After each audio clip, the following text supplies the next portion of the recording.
Señor, llévame a tus atrios y al lugar santo, al altar de bronce. Señor, tu rostro quiero ver. Pásame en la muchedumbre, por donde el sacerdote canta. Tengo hambre y sed de justicia, y solo encuentro un lugar. Llévame al lugar santísimo, con la sangre del Cordero Redentor. Llévame al lugar santísimo, tócame, limpiame, heme aquí. Señor, llévame a tus atrios. Señor, llévame a tus atrios y al lugar santo, al altar de bronce. Señor, tu rostro quiero ver. Pásame en la muchedumbre, por donde el sacerdote canta. Tengo hambre y sed de justicia, y solo encuentro un lugar. Llévame al lugar santísimo, por la sangre del Cordero Redentor. Llévame al lugar santísimo, tócame, limpiame, heme aquí. Llévame al lugar santísimo, con la sangre del Cordero Redentor. Llévame al lugar santísimo,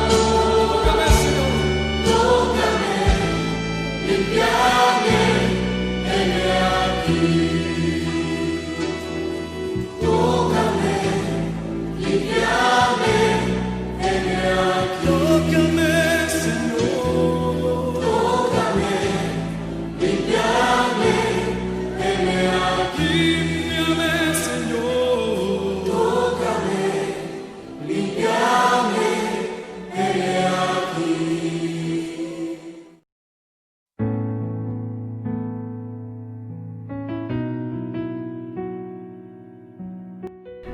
Dios les bendiga a todos en esta noche. Qué bueno poder estar una vez más en la presencia del Señor y juntos a través de este medio para compartir este tiempo y para meditar, reflexionar en lo que la palabra del Señor nos dice. Estamos muy contentos de continuar en contacto con ustedes, de poder llegar a sus hogares y sobre todo de saber que cada vez que nos conectamos siempre estamos a la expectativa de lo que el Señor quiere enseñarnos y esto es algo que nos motiva y nos anima cada día a disponer nuestro corazón para que sea Él cumpliendo su perfecta y buena voluntad en cada uno de nosotros. Estamos en este mes hablando de un tema muy importante que es la unidad. Y en la palabra hay mucho, pero mucho acerca de este concepto tan lindo, porque cuando estamos hablando de unidad, estamos hablando de esa comunión que tenemos con nuestro Padre Celestial, de esa oportunidad que tenemos también de compartir como sus hijos, y por eso el tema se hace tan importante, porque la palabra nos anima, nos desafía para que el concepto de unidad sea claro en nosotros, sea algo dinámico en nosotros y que sea algo que nos motive a que no se pierda, a que no se acabe, sino que más bien se fortalezca y continúe siendo uno de los estandartes más importantes, más trascendentales en la vida de la iglesia.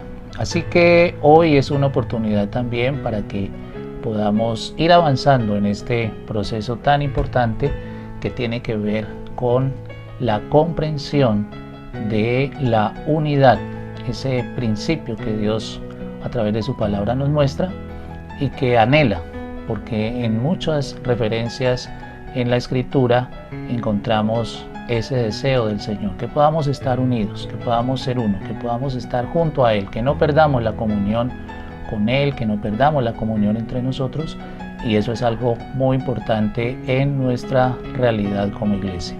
Así que vamos a ubicarnos en el texto que vamos a revisar en esta noche y vamos a hacerlo en la carta que Pablo escribe a los Efesios. Vamos a ubicarnos en la carta de Pablo a los Efesios, allí en el Nuevo Testamento, y vamos a hacerlo en el capítulo 4 y leeremos los primeros 6 versículos del capítulo 4 de Efesios. Efesios capítulo 4, versículos del 1 hasta el 6. Dice la palabra del Señor: Yo pues, preso en el Señor, os ruego que andéis como es digno de la vocación con que fuisteis llamados, con toda humildad y mansedumbre, soportándoos con paciencia los unos a los otros en amor, procurando mantener la unidad del Espíritu en el vínculo de la paz. Un solo cuerpo y un solo espíritu, como fuisteis también llamados, en una misma esperanza de vuestra vocación. Un solo Señor, una sola fe, un solo bautismo, un solo Dios y Padre de todos, el cual es sobre todos y por todos y en todos. Muy bien, estaremos hablando en esta ocasión acerca de esos factores importantes que aparecen en la unidad de la iglesia, factores en la unidad de la iglesia. Y es bueno saberlos, es bueno identificarlos, porque cuando estamos hablando de una iglesia unida, cuando estamos hablando de la unidad, que es lo que la palabra nos plantea como iglesia, pues estamos hablando de algo que va más allá de reunirnos en un templo, aunque reunirnos en un templo es algo muy importante. Cuando estamos hablando de unidad en la iglesia, estamos hablando de algo que va más allá de sentirnos bien dentro de un grupo de personas, aunque eso también es muy importante. O sea, nos hemos extrañado muchísimo, desearíamos ya estar nuevamente juntos en el templo, en las reuniones, en las celebraciones. Pero el principio de unidad en la Biblia, si bien incluye el hecho de poder estar juntos, congregados, el no poder hacerlo por circunstancias como las que estamos viviendo, no elimina el concepto de la unidad en la iglesia. Podríamos hablar también de que hablar de unidad en la iglesia sería manejar unos conceptos denominacionales iguales o estructuralmente eclesiologías iguales, pero no es eso. Aunque esto que acabo de mencionar es importante, hay factores que son mucho más importantes, que son mucho más determinantes al momento de definir lo que es la unidad en la iglesia.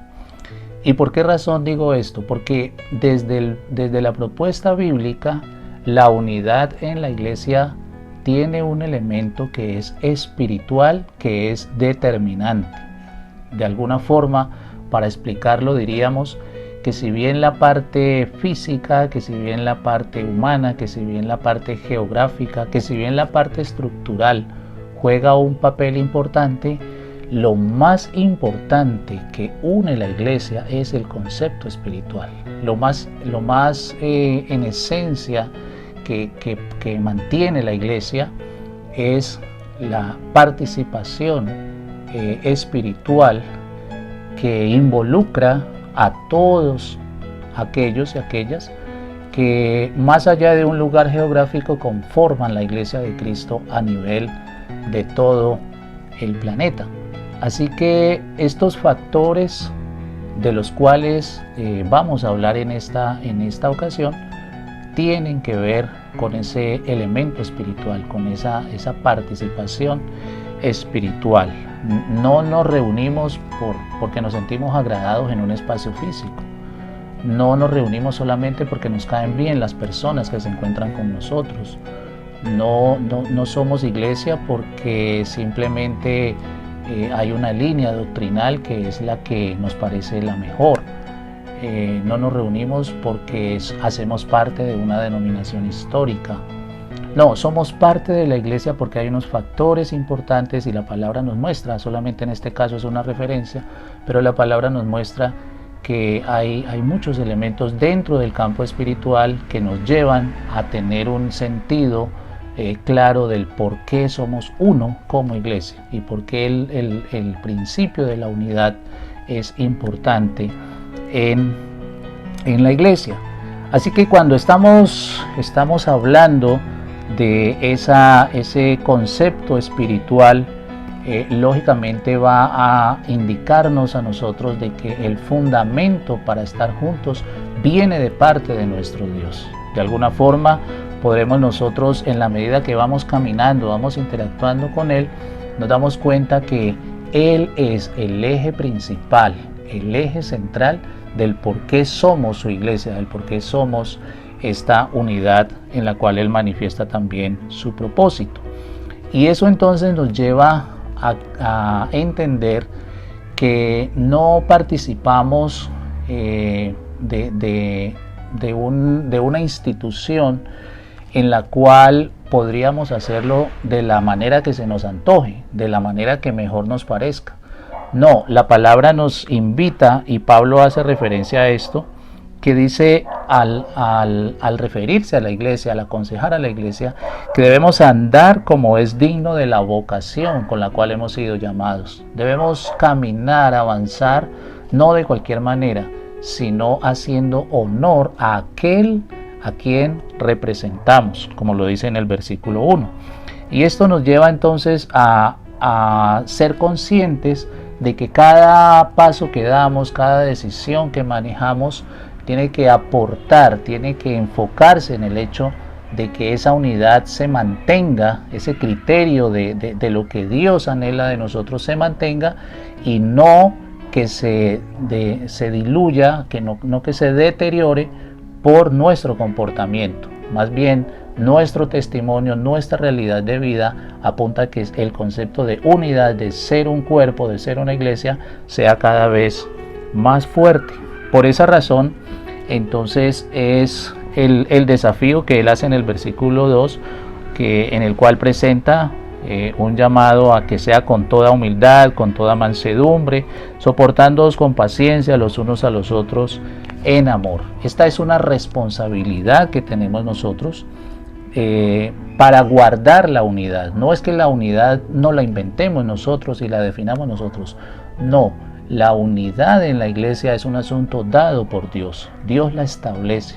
A nosotros, como sus integrantes, nos corresponde mantenerla, cuidarla, guardarla, como dice el apóstol Pablo en el versículo 3. Procurando mantener la unidad del Espíritu en el vínculo de la paz. Esa unidad del Espíritu, la esencia espiritual allí, procurando mantenerla en el vínculo de la paz. Sabemos que la paz es uno de los frutos del Espíritu Santo. Y si el Espíritu Santo es el que guía, el que orienta, el que actúa en nosotros, podríamos decir que Él es el que genera ese vínculo, ¿cierto? Esa unión basado en ese fruto que es la paz, que hace parte de un paquete muy importante que algunos son referenciados aquí también, como lo es el amor, como es la paciencia, como es la mansedumbre, ¿verdad? Pero que es el que junta a través de esa dirección, a través de esa orientación en cada corazón para que se puedan mantener unidos. Por eso, como decíamos en algún espacio anterior, a pesar de la diversidad que existe en nosotros, podemos ser uno. ¿Por qué? Porque el Espíritu Santo es quien nos guía, quien nos orienta para que esto pueda ser una realidad.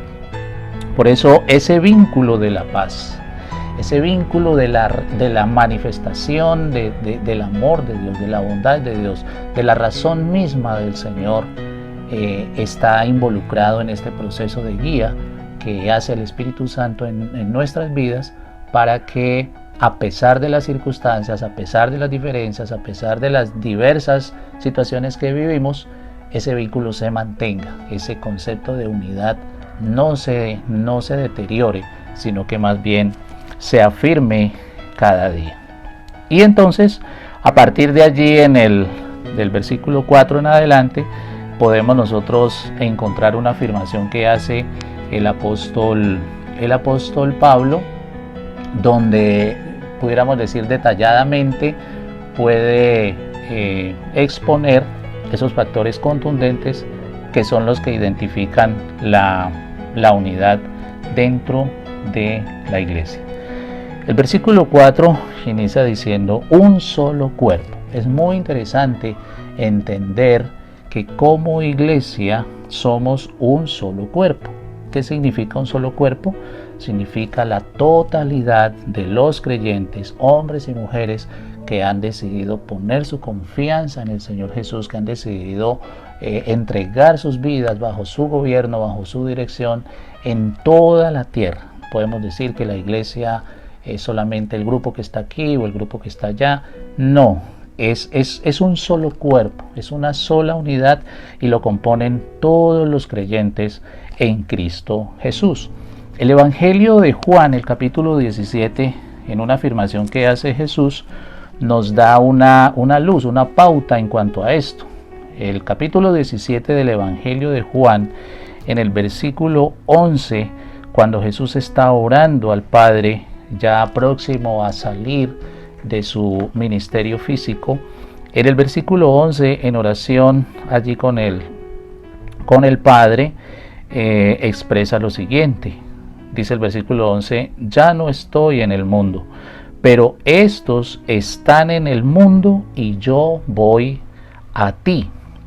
Padre Santo, a los que me has dado, guárdalos en tu nombre, para que sean uno, así como nosotros. Guárdalos en tu nombre para que sean uno, así como nosotros. Y estaba orando no solamente por los discípulos de ese momento, sino que estaba hablando también por los que irían a creer posteriormente en toda la tierra, en su mensaje, en su palabra.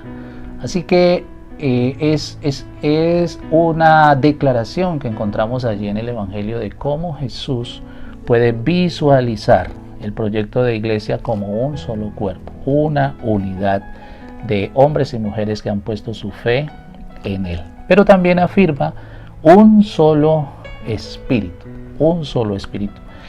Claro, es importante entender de que los creyentes, ¿cierto?, nos mantenemos unidos en Cristo en razón de lo que el Espíritu Santo hace en nuestras vidas.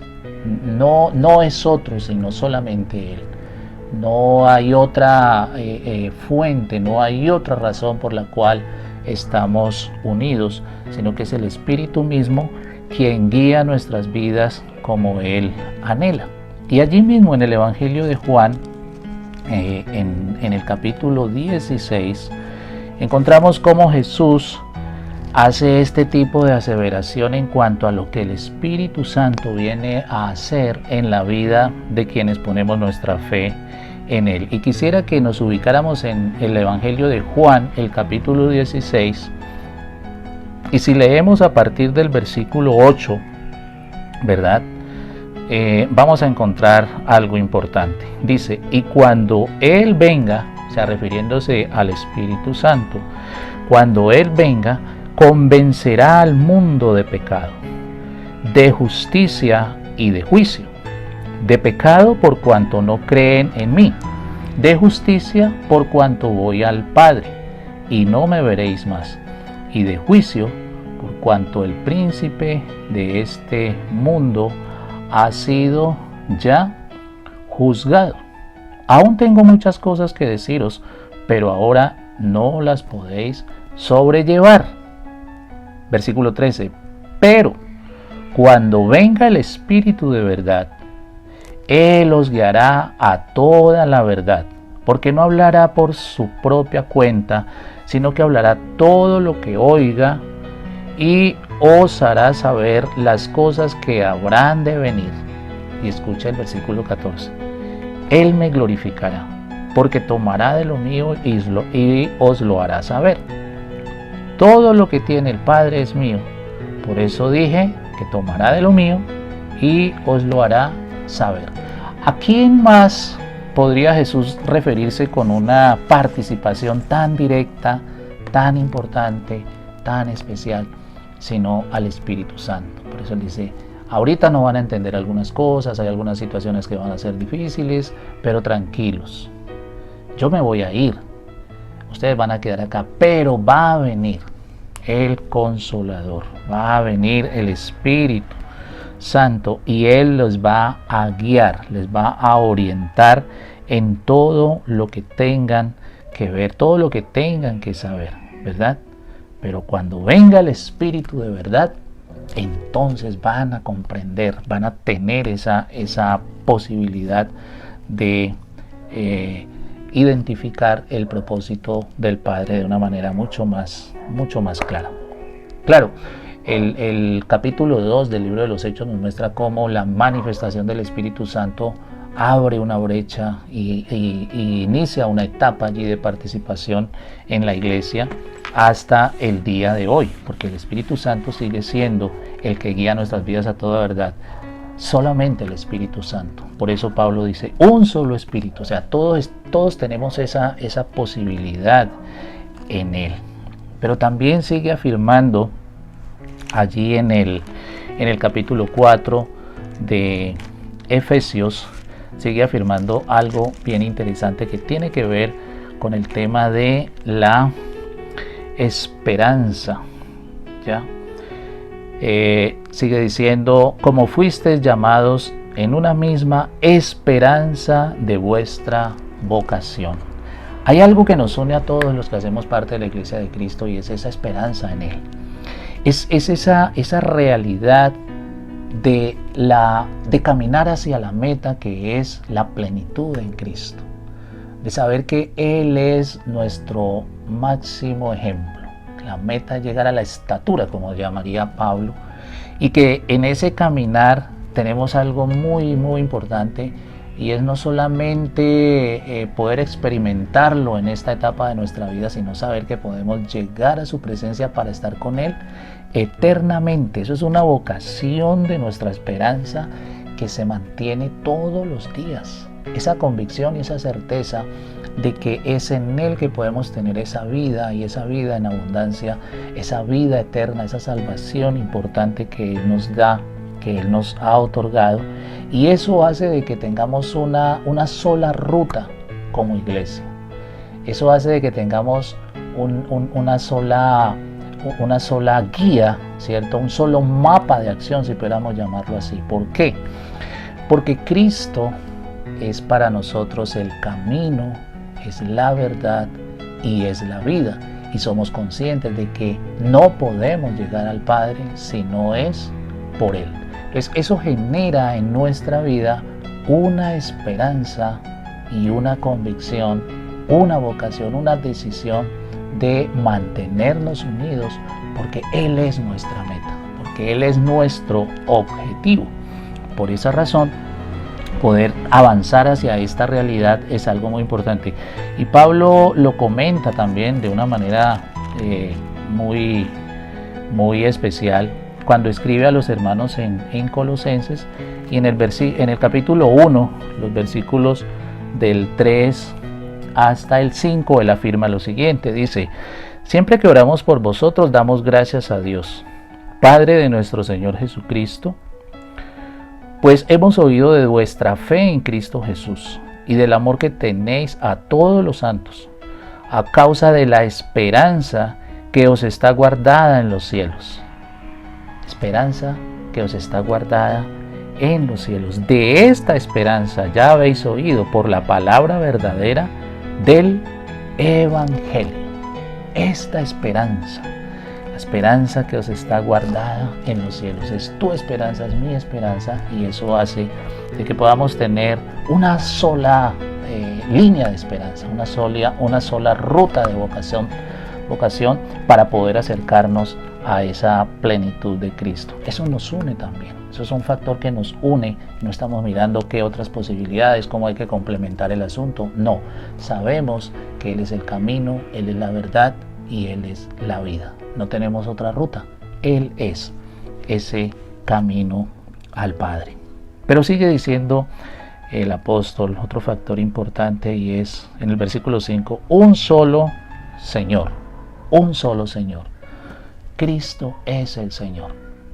Y la palabra nos muestra cómo Él, al cumplir con su ministerio, allí en Filipenses, el capítulo 2, Pablo hace una referencia de cómo Él, despojándose de sí mismo, viene, se humilla, cumple con ese ministerio salvífico, pero luego es exaltado y es puesto sobre toda potestad, sobre todo reino. Él es el Rey de Reyes y Señor de señores, y es cabeza y Señor de la iglesia. O sea que cuando hacemos parte de la iglesia tenemos un jefe, tenemos un representante, un orientador, un guiador, alguien que responde por nosotros.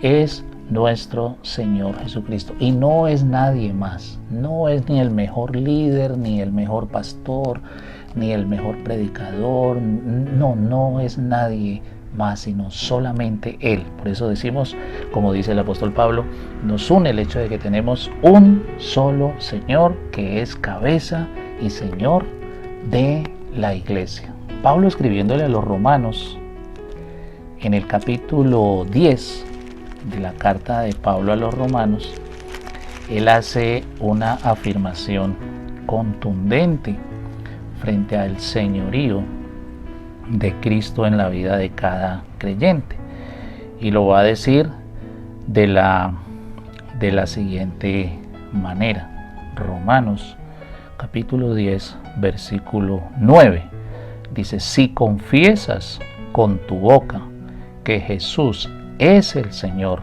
y crees en tu corazón que Dios lo levantó de entre los muertos, serás salvo. Y la iglesia de Cristo está conformada por hombres y mujeres que son salvos, que han declarado esta verdad, que nos hemos identificado con esta convicción que tiene Pablo. Han declarado que Él es Señor y nos ha salvado para seguir siendo Señor en nuestra vida. Así que un solo Señor es nuestro Salvador Jesucristo. Pablo lo deja claro allí. Nos une esta verdad. No tenemos más señores, tenemos un solo Señor. Es nuestro buen Salvador. Pero sigue diciendo también una sola fe. Una sola fe. La fe es el fundamento nuestro. La fe es la que nos lleva a encontrarnos con esa verdad que para muchos no es fácil comprender de parte de Dios para con el hombre, pero que a través de Jesucristo nosotros podemos identificarla, la recibimos en nuestro corazón como un don del Espíritu Santo, pero la cultivamos, la fortalecemos y la mantenemos. Y es esa fe que tiene un objetivo único, y es el Señor Jesucristo. No es una fe en Él y en otras cosas. No es el hecho de decir que confiamos y esperamos en Dios, pero ponemos algunas arandelas o algunas cosas más, como por si de pronto Él falla, entonces la otra no nos falle. No, es una sola fe, es una sola convicción. Nos une como iglesia el hecho de saber de que tenemos una sola fe, que es el fundamento que une a los creyentes en toda la tierra en torno a lo que es el propósito de Cristo. Por esa razón, el escritor de Hebreos, allí en el Nuevo Testamento, nos anima con una declaración que me gusta muchísimo y que está en el capítulo 12 del libro de Hebreos, y el versículo 2 afirma lo siguiente, dice: puestos los ojos en Jesús, el autor y consumador de la fe. Puestos los ojos en Jesús, el autor y consumador de la fe, el cual por el gozo puesto delante de él sufrió la cruz. Nadie más hizo eso, ¿verdad? Menospreciando el oprobio, y se sentó a la diestra del trono de Dios. Así que si estamos hablando del fundamento de nuestra fe, el fundamento de nuestra convicción, tenemos que saber que es Jesucristo. Él es el autor, pero también es el consumador. Por eso nuestra mirada está puesta en Él, porque Él es nuestro ejemplo. Así que esa fe no tiene otras salidas, no tiene otras posibilidades. Es una fe puesta en nuestro Señor Jesucristo. Y Pablo sigue diciendo también: un solo bautismo, un solo bautismo. El bautismo nosotros lo encontramos en la Biblia, y Jesús hace referencia al bautismo como ese pacto que se sella de unión a la iglesia, de unión a su cuerpo, de unión a su voluntad, y que fue establecido por Él mismo.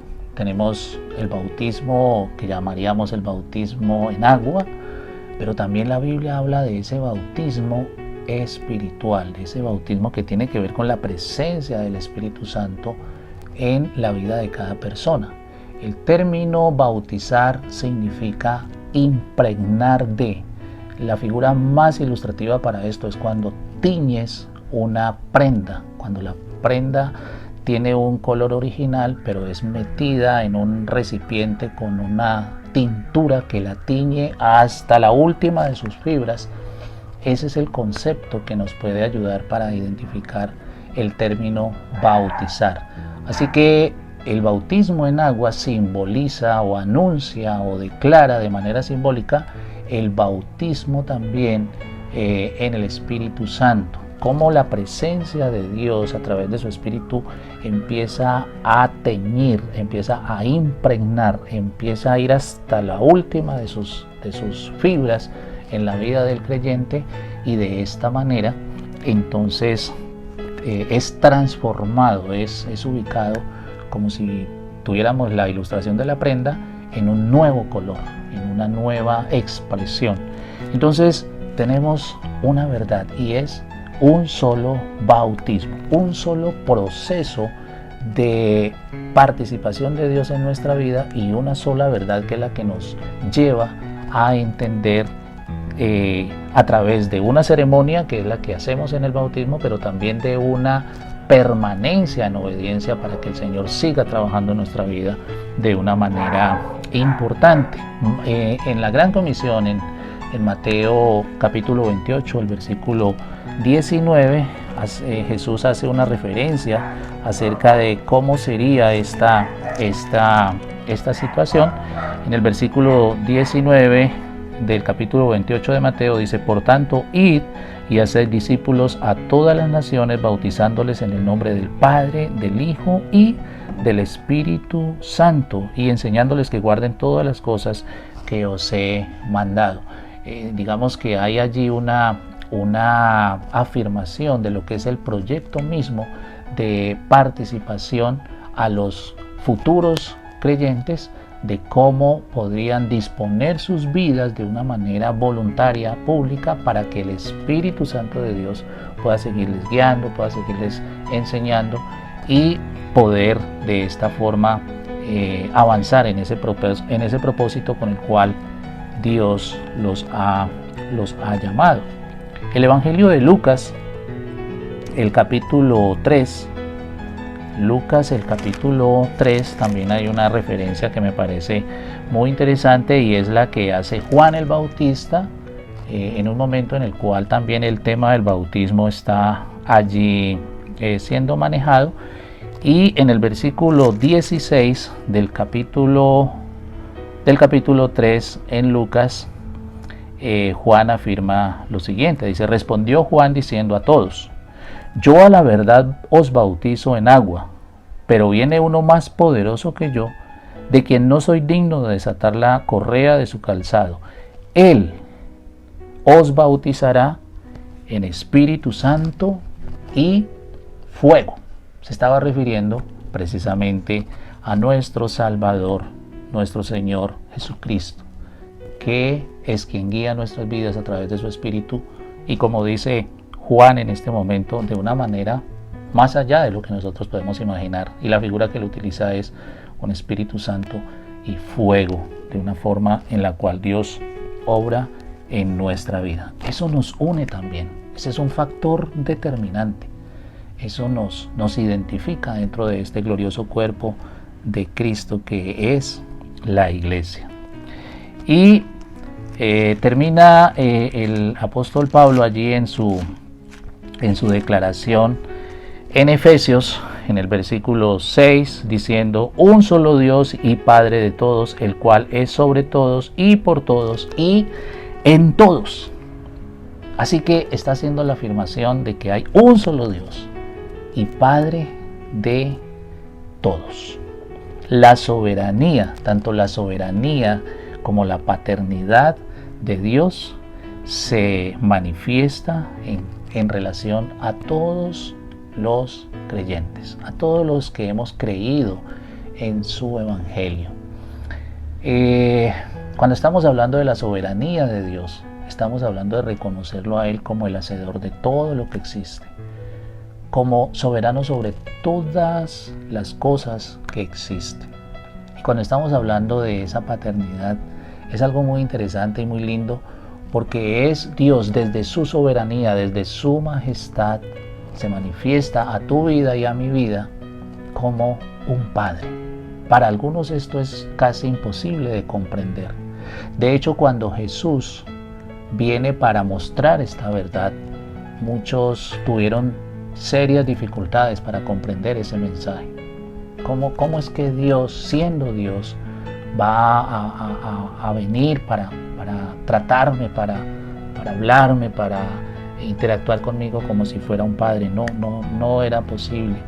Por esa razón, incluso Juan en el capítulo 1, ¿cierto?, afirma esta realidad de la cual estoy hablando. En el capítulo 1, el versículo 12, encontramos que dice: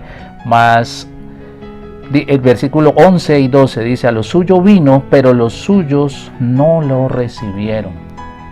Y el versículo 12 afirma: mas a todos los que lo recibieron, a quienes creen en su nombre, les dio potestad de ser hechos hijos de Dios.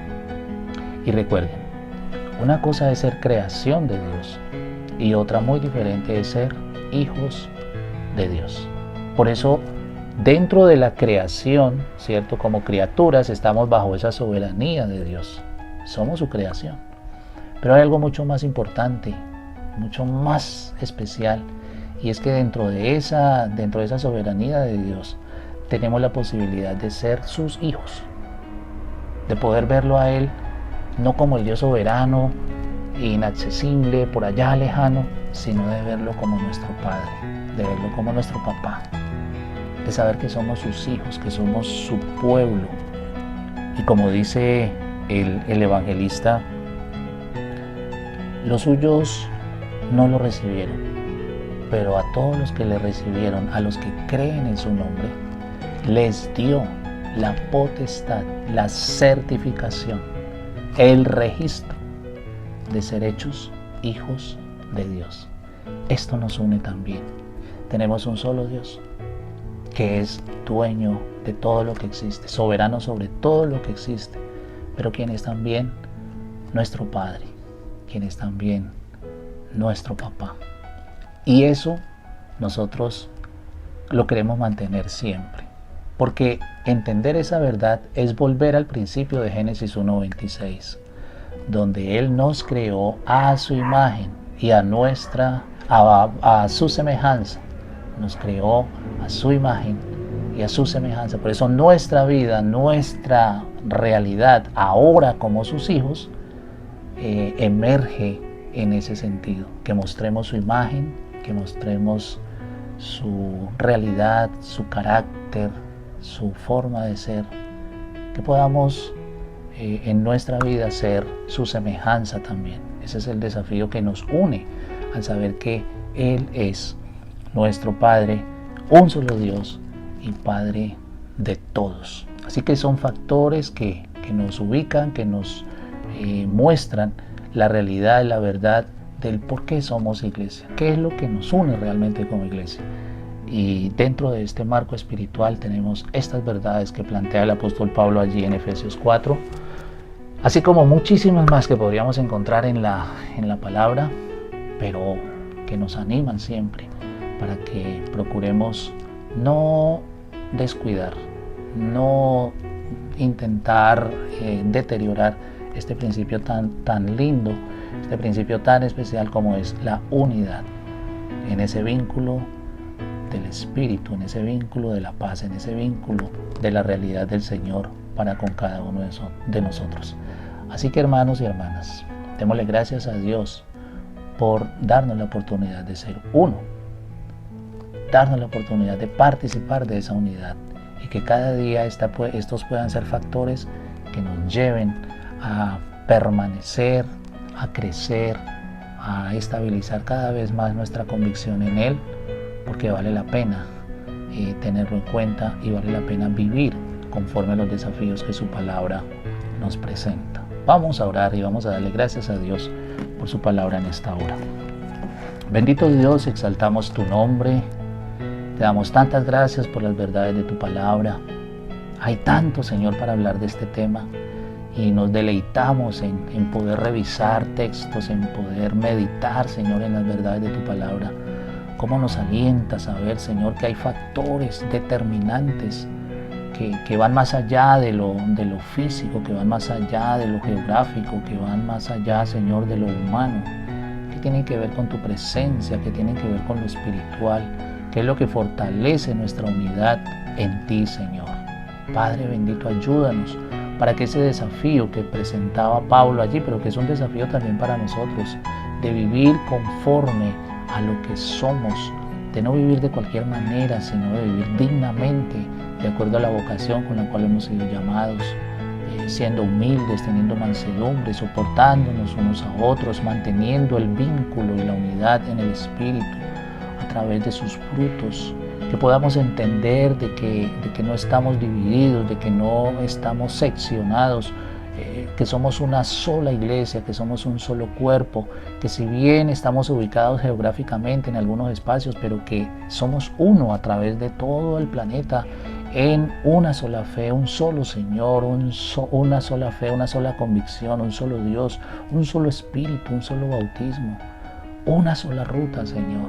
Esto es maravilloso y nos anima para que no lo tengamos en menos, para que no lo descuidemos y que cada día podamos, Señor, ser guiados por tu presencia, por tu poder, para que mantengamos esa unidad, cumpliendo tu propósito, avanzando, Señor, en tu voluntad y mostrando tu grandeza donde quiera que nosotros nos encontremos. Así que te damos muchas gracias, Señor, por hacernos parte de tu iglesia y por disfrutar de esta unidad tan linda que es el cuerpo de Cristo. Te alabamos y te bendecimos, Dios.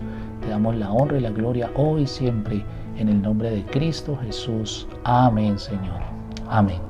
Bien, hermanos, Dios les bendiga en esta hora.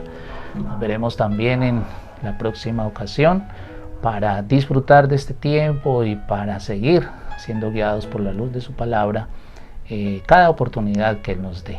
Un abrazo para todos, bendiciones a sus familias y hasta la próxima. Dios les bendiga.